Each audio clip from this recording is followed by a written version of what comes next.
He even activated the sword's aura in his other hand to crush the second wing, and then she seems to have been defeated. At that same moment, all of the witch's stats go back to normal, right, and she becomes just the creature she was supposed to be in this place.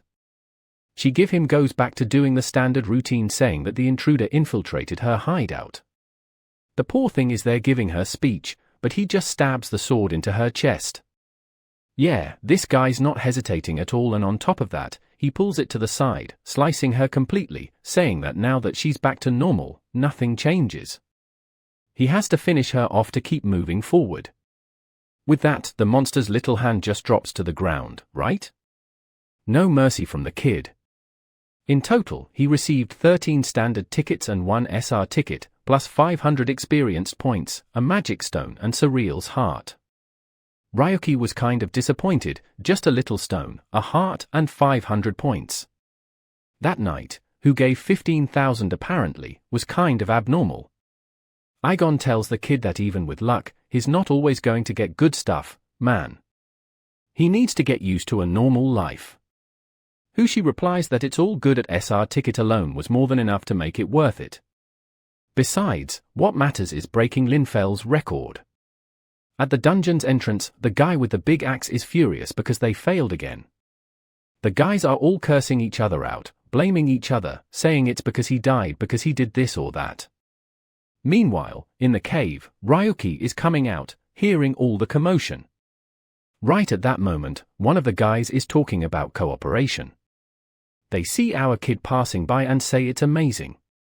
He stayed inside for 7 hours. He must have hidden a lot. But now seeing him walking away, they figure he gave up time for the kid to face reality. But then a little window pops up behind the fool showing updated dungeon info. In the witch's hideout, our guy finished in 7 hours, man, 10 hours less than dear Linfell. The guys are already wondering if this isn't the same guy who just came out of that place. Suddenly, the dude puts his sword next to Ryuki's neck and tells him to stay right there, wanting to know what little trick he used.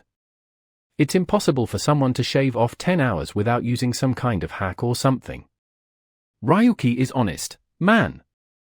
He just says there really was a bug and he exploited it to finish quickly. That's it. The good thing about honesty is that no one questions if he's lying.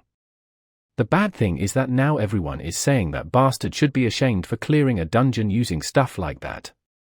But Ryuki just keeps walking, saying the bug's gone now. They better get to farming quick, or they'll stay weak forever. The sort of guy tries to go at him, saying it's cheating bastard like him has no right to be giving moral lessons. But our boy just dodges it easily. Maybe hits him with a punch and elbow, not sure. Maybe just shoves him. All I know is the fool ends up on all fours on the ground while our kid walks away. The guy stays there swearing he'll kill him someday, but the axe dude just says, "You idiot. We can't beat that bastard." The guy insists that the boss tells him to stop being stupid and points out that if the kid managed to use the bug and pull it off, he should realize the truth. The group figures it out, right? If not only did he use the bug but also managed to clear it, then clearly he was way above the level of that place, but they still find it kind of unbelievable. The boss starts to feel like he's seen that face somewhere before. He's remembering the video of the Chaos Mate, but he can't quite connect the dots. Then we see a few locations. White Lake, the Red Spider Forest, and the ruins of the ancient gods. All of these were famous dungeons where Linfell's team held the record. There was still one more that might be good, but 3 was already enough for him to deal with for now. The robot wants to know why, and he explains that it seems another guild managed to take the record about 2 years ago. The skill girl from Acer group of the Ashes Guild, guy's a little lady, huh? Up until now, is it just me or have we not seen a proper baddest wife, you? True, right, man? Dang, artist. What's going on, bro? Let's use that little bit of talent. Want me to lend you a compass so you can draw some circles? But Ryuki isn't worried about waifus. He's worried that that damn girl came in with her record way too close to Linfell's, which makes him kind of mad since he was the one who developed the tips. Well, man, now that I noticed, she has white hair, right? Could it be that damn Cynthia and Megdi? That one deserves to die. Who? Dan Wretch. But then he gets up, saying enough talk, it's time to handle some dungeons.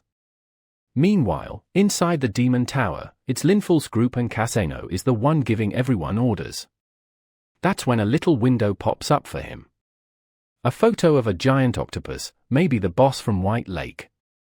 There was also a photo of a spider dying, which man, that's the spider from the Red Forest. There was a gun of Golem there, defeated, and Linful's already telling the group to handle the loot because something urgent came up. Flying on the couch, she's wondering who this kid is.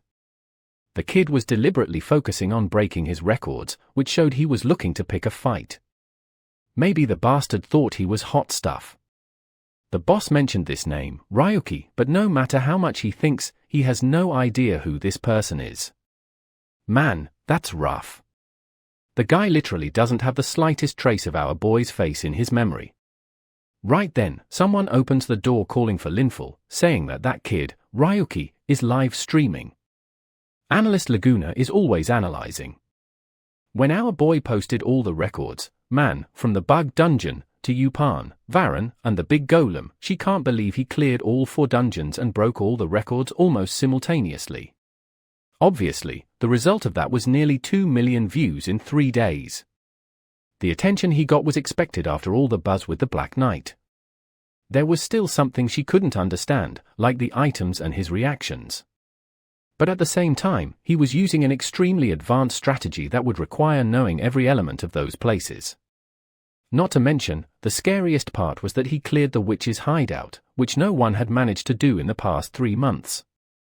A bunch of people on the internet are saying it's a bug, a cheat, or something like that. But regardless of all that, it's clear the dungeon was cleared and he's sitting there with a record. For someone who had such advanced strategies, he would need to have an extremely high-level analysts with him. What guild is backing up the kid? Poor girl, she has no idea. He's not some Jin Woo, but he's solo leveling. Our boy is still on his phone, so they must be really distracted now with all those videos. But compared to what he's about to release, that's nothing. Ryuki says this idea is really different from the others, since now he's basically going to declare himself an enemy. He sits down in the chair and the robot tells him to think it over. First, it'd be good to get stronger before doing something like that. Everyone still sees him as a new, but Ryuki just thinks that even though I got on his right, he can't stall. Until those guys are given an answer, he can't stop.